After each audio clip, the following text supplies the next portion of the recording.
Hi అండి, నమస్తే. నేను సారంగపాణి. పూత స్టార్ట్ అయింది. ఇక్కడ పిందెలు ఉన్నాయి, అక్కడ కాయలు పెద్దగా అయినాయి. ఇది కాయలాగా పడుతున్నాయా గుర్తుపట్టిలా? ఈ చెట్టు సేమ్ బత్తాయి కాయలాగానే మనకు బత్తాయి, నారింజ, అదేవిధంగా సంత్రకాయలాగా మనకు అవుపడుతున్నాయి కదా.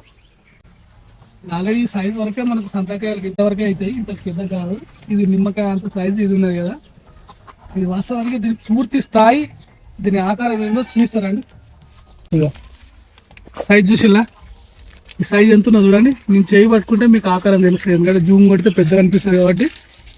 నా చేయి చూడండి ఎంత సైజు ఉందో చూడండి. ఇవి మామూలుగా బత్తాయి కంటే పెద్దగా ఉన్నాయి, ఇవి 3. ఇది మాత్రం చాలా పెద్దగా ఉంది చూడండి. పంపర్ పనస బత్తాయి రకానికి సంబంధించిందే. ఇది మనకి ఈ సైజ్ అవుతుంది. ఆల్మోస్ట్ మనకు బయట మార్కెట్లో ఎక్కువ కనిపించవు ఇవి. ఈ సైజ్ అవుతుంది. కాకపోతే దాని తొక్కే మనకు 1/2 ఇంచ్ నుండి ఒక్కొక్క కాయ 1 ఇంచ్ వరకు దాని తొక్కే ఉంటుంది. లోపల మాత్రం మనకు సేమ్ బత్తాయి లాగానే ఉంటుంది. కాకపోతే ఏంటంటే ఇది బత్తాయి కాయలు, సంత్రకాయలు అంతా స్వీట్ ఉండదు, కానీ పర్వాలేదు, దానికి సంబంధించిందే. లోపల ఇప్పుడు మనం చూసిన సైజ్ ఉంది కదా, ఈ సైజ్ అంతా లోపల ఉంటుంది. దీని పైన లేయర్ మాత్రం 1 ఇంచ్ వరకు ఒక లేయర్ తోని ఫామ్ అయి ఉంటుంది. ఇది పంపర్ పనస. ఇది 7 సంవత్సరాలు అవుతుందండి. పైన ఈ కరెంట్ తీగలైన ఉద్దేశంతో నేను ఈ కొమ్మలు, మీకు వచ్చిన కొమ్మలు అన్నీ నేను ప్రూన్ చేస్తూ ఉండేది. అది కొంచెం కొంచెం నేను అటు పెంచుకునే ప్రయత్నం చేసిన.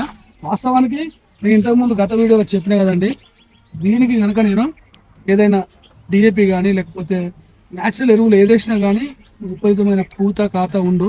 నేను న్యాచురల్గా నీళ్లు పెట్టి వీటి ఆకులు పడిందంటే అవే. అంతకుముందు నాకు గతంలో మాత్రం నాకు కొంత పశువుల పేరున్నప్పుడు వేసేది. ఇప్పుడు ప్రస్తుతానికి అయితే ఏం లేదు.